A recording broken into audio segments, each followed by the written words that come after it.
ప్రేక్షకులందరికీ నమస్సుమాంజలి. మనం ఇప్పుడు ఫిబ్రవరి నెల మాస ఫలితాలు చెప్పుకుంటున్నాము. ఫిబ్రవరి నెలలో గ్రహాలు ఒకటో 1-2-2026 నాటికి గ్రహాల స్థితి ఏంటో చెప్పుకున్నాము.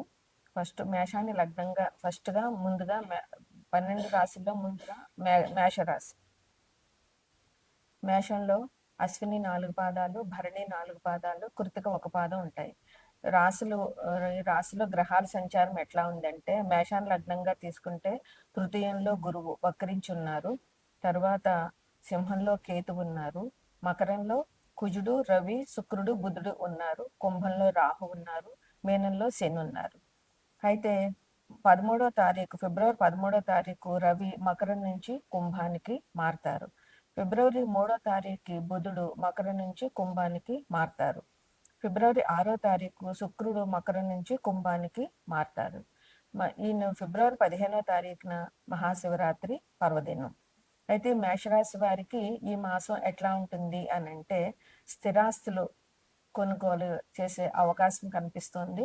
వారు కొంచెం బాగా ప్లాన్ చేసుకున్నట్లయితే కనుక స్థిరాస్తులు కొనే అవకాశం ఉంది. అందుకని ఎవరైతే స్థిరాస్తులు కొనుక్కోవాలని అనుకుంటున్నారో వాళ్ళు ఈ మాసంలో ఈ పని చేయవచ్చు. ఈ మాసం కూడా మంచిదే కనుక ఫిబ్రవరి 16 వరకు కూడా మనకి మూఢం ఉంది.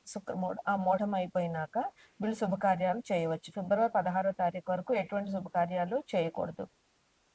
ఇంకా ధనం వచ్చే అవకాశాలు బాగానే ఉన్నాయి. ఈ రాశి వారికి ఏ ఏ వ్యాపారం నుంచైనా, ఏ వృత్తి నుంచైనా కూడా ధనం వచ్చే అవకాశం బాగానే ఉంది. అందువల్ల ఈ మాసంలో ధనానికి ఎటువంటి లోటు వీరికి ఉండదు. అన్నదమ్ముల మధ్య కొద్దిగా సఖ్యత అనేటటువంటిది కొంచెం లోపించే అవకాశం కనిపిస్తోంది. అందువల్ల అన్నదమ్ములతో గొడవలు పెట్టుకోకుండా అన్నదమ్ములందరూ ఒకే మాట మీద ఉండేలాగా, ఒకవేళ ఆ క్షణంలో కోపం వచ్చినా మాట్లాడకుండా ఉండడము, పరస్పరం దూషించుకోకుండా ఉంటే గొడవలు పెద్దవి కాకుండా అన్నదమ్ముల బంధం అనేటటువంటిది నిలబడుతుంది. ఈ రాశి వారికి గౌరవ మర్యాదలు ఈ మాసంలో దక్కే అవకాశం బాగా కనిపిస్తోంది. మిమ్మల్ని మీ ఇరుగు పొరుగు వారైతేనే, మీ ఆఫీసుల్లో అయితేనే, మీ తెలిసిన వారందరూ కూడా మిమ్మల్ని గౌరవంగా మాట్లాడతారు.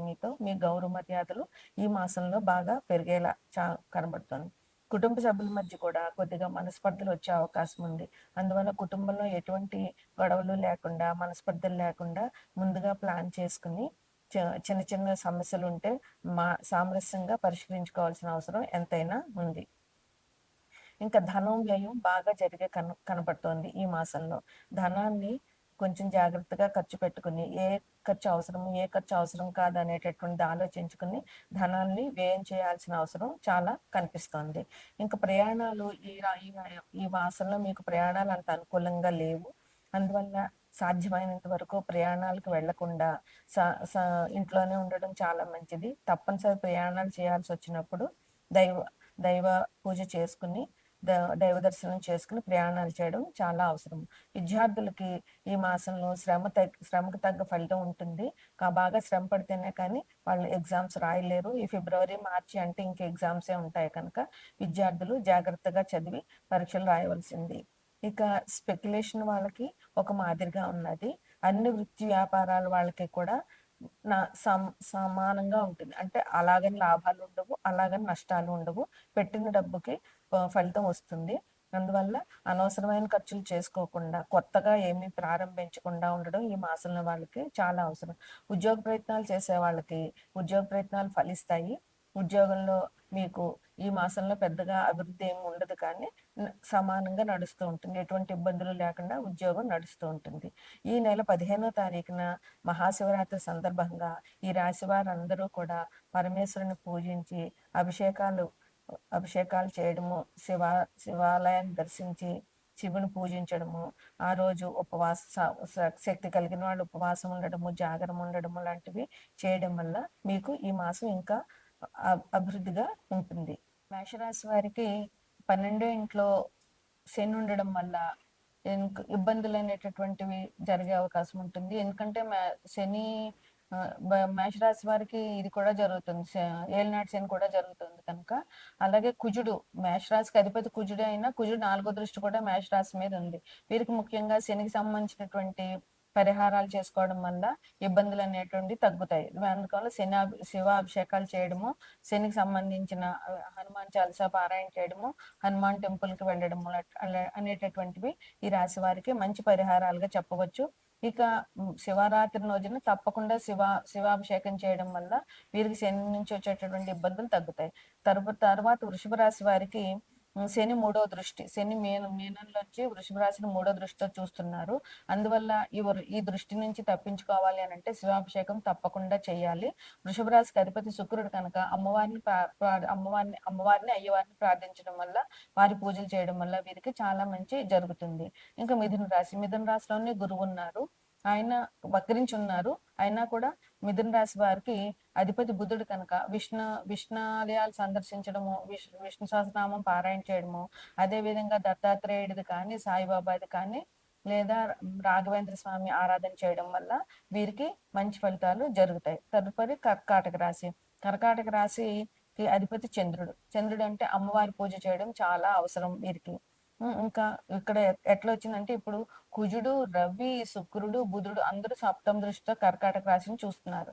అందువల్ల వీరు విష్ణు సహస్రనామం పారాయణ చేయడము, అమ్మవారి అభిషేకాలు చేయడము, దుర్గా లలితాదేవి కానీ, రాజరాజేశ్వరి కానీ ఏదైనా అమ్మవారి పూజ చేయడము, లక్ష్మీదేవి పూజ చేయడము, అట్లాగే శివాభిషేకం చేయించడము, అభిషేకాలు చేయడం వల్ల ఈ రాశి వారికి ఇంత దృష్టి తగ్గుతుందన్నమాట. తరువాత సింహరాశి. సింహరాశికి అధిపతి రవి. రవి అనుకూలంగా ఉండాలి అని అంటే విష్ణుని పూజించాలి. ఇంకా సింహరాశికి రాహు 7వ దృష్టి ఉంది, కుజుడు 8వ దృష్టి ఉంది. అందువల్ల కుజుడు దృష్టిని తప్పించుకోవాలంటే సుబ్రహ్మణ్యేశ్వర స్వామి ఆరాధన చేయాలి. రాహు దృష్టి నుంచి తప్పించుకోవాలంటే రాహుకేతువులు పూజ చేయడము, మంగళవారం నాడు దుర్గాదేవి ఆలయంలో రాహు దీపాలు పెట్టడము, ఆదివారం కూడా రాహు దీపాలు పెట్టుకోవడము, అట్లాగే అమ్మవారి ఆరాధన, దుర్గాదేవి ఆరాధన చాలా మంచి జరుగుతుంది అనమాట. సింహరాశి. కన్యరాశి. కన్యరాశి వారికి మీనంలో ఉన్న శని కన్యరాశిలో 7వ దృష్టితో చూస్తున్నారు. అందువల్ల కన్యరాశి వారికి అధిపతి బుధుడు కనుక బుధుడి కోసం విష్ణు సహస్రనామం పారాయణ చేయడము, శివాభిషేకం, శని దృష్టి నుంచి బయటపడాలంటే శివాభిషేకాలు చేయడం చాలా మంచిది. తదుపరి తులారాశి. తులారాశికి గురుడు పంచమ దృష్టితో చూస్తున్నాడు. అందువల్ల గురు దృష్టి ఉంది కనుక ఈ రాశి వారికి ఇబ్బందులు తక్కువే ఉంటాయి. అయినా సరే వీరు అమ్మవారి ఆరాధన చేయడము, ఎందుకంటే అధిపతి శుక్రుడు కనుక అమ్మవారి ఆరాధన చేయడము, గురువుకి సంబంధించినటువంటి అంటే దక్షిణామూర్తిని కానీ, రాఘవేంద్ర స్వామిని కానీ, లేదా సాయిబాబాని కానీ పూజించడము. వృశ్చిక రాశికి అధిపతి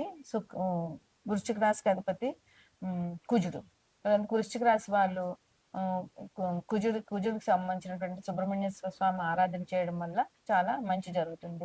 తదుపరి ధనుసు రాశి. ధనుసు రాశికి అధిపతి గురువు సప్తమ దృష్టి ధనుసు రాశి మీద ఉంది. అందువల్ల వీళ్ళు గురువుకు సంబంధించిన ఆరాధన దత్తాత్రేయుడు ఆరాధన, లేదా దత్తాత్రేయుడు ఆరాధన చేయడము, లేదా దక్షిణామూర్తి ఆరాధన చేయడము, సాయిబాబా, రాఘవేంద్ర స్వామి ఆరాధనలు, గురువుల్ని పెద్దల్ని పూజించడం వల్ల చాలా మంచి జరుగుతుంది. ఇక తదుపరి మకర కుంభరాశులు. ఈ రెండింటికి శని అధిపతి. ఈ రాశిలోనే పాపగ్రహాలు ఎక్కువగా ఉన్నాయి కనుక వీరికి చెప్పదగ్గ సూచన ఏంటంటే శివాభిషేకం తప్పకుండా చేయాలి. ఈ 2 రాశుల వారికి శివాభిషేకం చేసినట్లయితే చాలా మంచి జరుగుతుంది. వారికి ఉన్న ఇబ్బందులన్నీ కూడా శివాభిషేకం వల్ల తగ్గుతాయి. తదుపరి మీనరాశి. మీనరాశికి అధిపతి గురువు. మీనరాశిలోనే శని భగవానుడు ఉన్నాడు. అందువల్ల వీళ్ళు శివాభిషేకం చేయడము, శని భగవాన్ నుంచి ఏళ్ళనాటి శని నుంచి తప్పించుకోవాలంటే శివాభిషేకం చేయడము, గురువు యొక్క ఆరాధన చేయడము ఈ రాశి వారికి చెప్పదగినటువంటి పరిహారాలు.